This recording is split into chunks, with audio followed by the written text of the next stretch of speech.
Their scientists' relentless air attacks made their labs unsafe. The German scientists were repeatedly forced to move to more obscure locations. The Uranium Project scientists found it increasingly difficult to do experiments, to get materials. And experiments often failed. No one had ever harnessed nuclear energy, much less made a bomb. Heisenberg and Dope, the German nuclear scientists, were working on a version of the reactor called the L4, and it was in Leipzig. It was starting to show positive results. They were starting to see neutron multiplication. So the L4 reactor was a spherical configuration where the uranium powder was being poured into the metal sphere.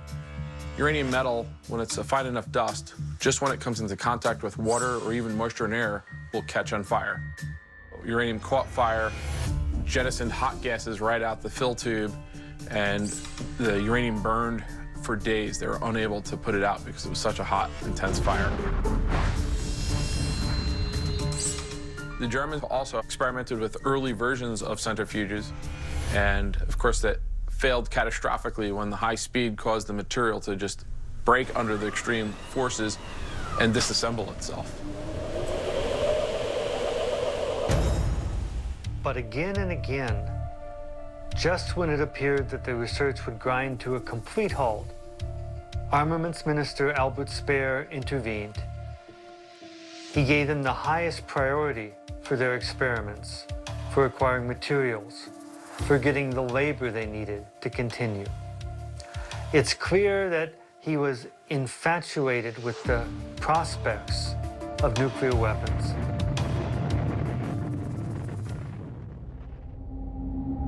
By 1943, Japan's nuclear effort was also struggling with limited resources and scientists and Allied bombing raids. In America, despite safer conditions, scientists had no idea yet how to make a bomb. In the United States, the biggest hurdle was still to make enough fuel for the bomb. General Leslie Richard Groves constructed massive facilities for the enrichment of uranium and for the production of plutonium. After millions of dollars and thousands of man-hours, they were still only able to produce tiny amounts of bomb fuel. Here it is, General Groves, plutonium. Well, that's the first time I've seen it, but if you don't mind, I wish you'd hold that under it, because after all, there's over $50 million in that tube. But it still wasn't clear whether any of these methods were going to work. After 6 weeks of heavy combat, men of the U.S. First Army broke out at a place called Saint-Lô and began pursuing the fleeing Nazis across France. So the Allies were making significant gains against Germany. They were pushing through France. They were liberating Paris. But the Japanese war was still going on. In 1942, before the tide of war changed in Europe, battles raged across the Pacific theater. The Battle of Midway in 1942 was devastating for the Japanese Navy and really called into question the Japanese strategy. American carrier-based aircraft, assisted by land-based planes, turned the tide of war in the Pacific off the island of Midway.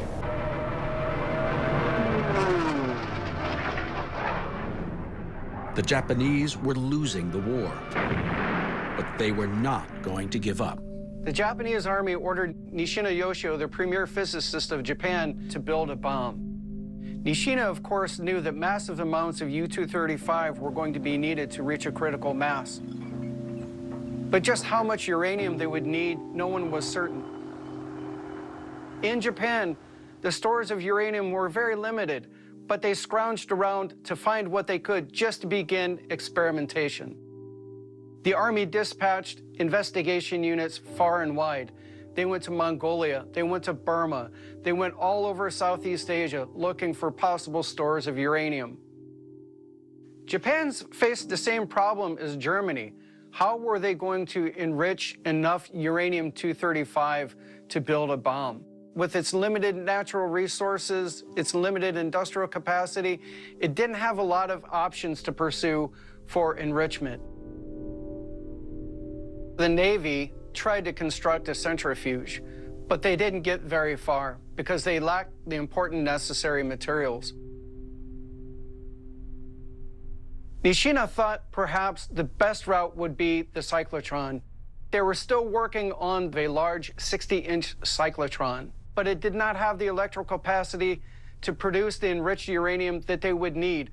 One scientist calculated with what they had on hand, it would take at least 15 years for Japan to develop enough enriched uranium to make a bomb. After months of research and months of trying, all they come up with is a small crystal of a kind of enriched material that's only about the size of a grain of rice.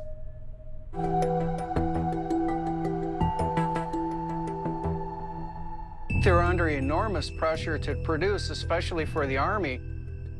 Nishina realizes it doesn't have enough uranium to make any sort of reactor.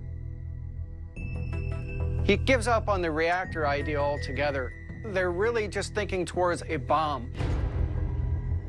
But if they're going to build a bomb, how are they going to get there? What is the process? What is the means they're going to use to enrich enough uranium? They don't have enough uranium ore.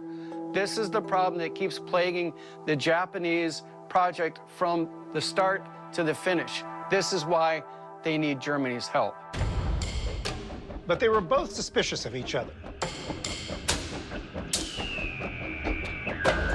Winning World War II would hinge on who built the bomb first. Intercepted communications hinted that both Germany and Japan knew this. Their nuclear research depended on a supply of uranium. Japan asked Germany to send them uranium, specifically uranium oxide and pitchblende, which is a uranium-bearing ore. September 1st, Berlin agreed to acquire the pitchblende for Japan, but they wanted to know what it was going to be used for.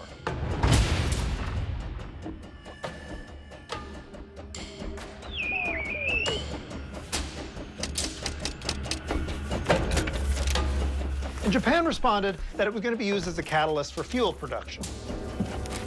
Probably a lie.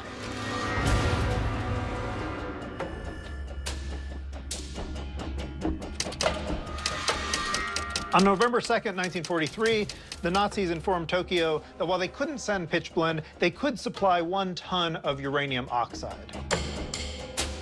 Uranium oxide is a processed form of uranium that can be safely transported.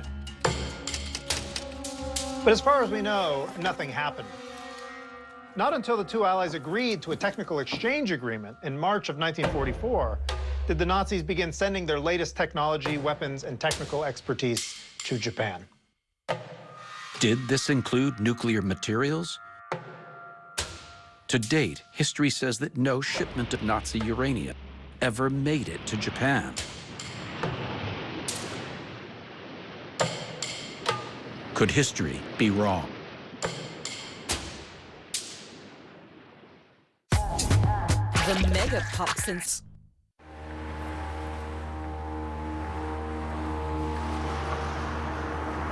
in the United States, nobody had any hard information about whether or not the Germans were getting close to an atomic bomb. And there was a growing fear, maybe even a panic, that they were getting very close to a weapon.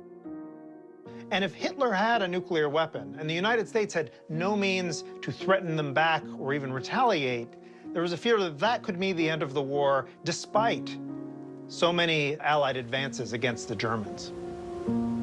With the Manhattan Project scientists almost unable to focus because they were so worried about the Germans, General Groves brought in Second Lieutenant Robert Furman. I went into the Manhattan district, very quiet, very secretive. General Groves brought me in to try to calm down the scientists who he had working on this project to develop the bomb.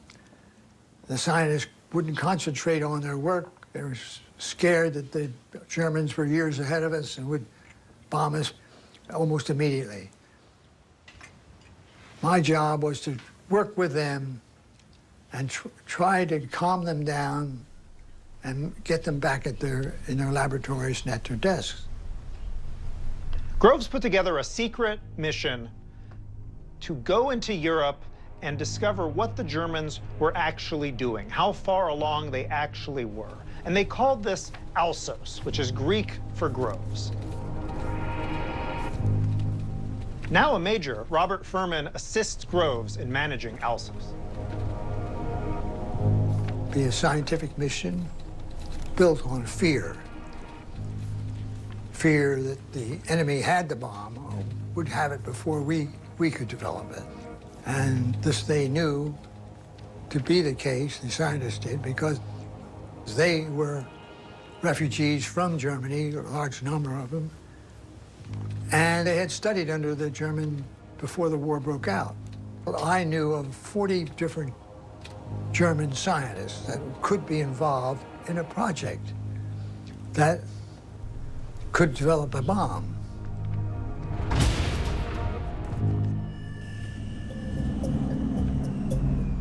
In December of 1943, the first Alsos mission was arriving in Italy and interrogating its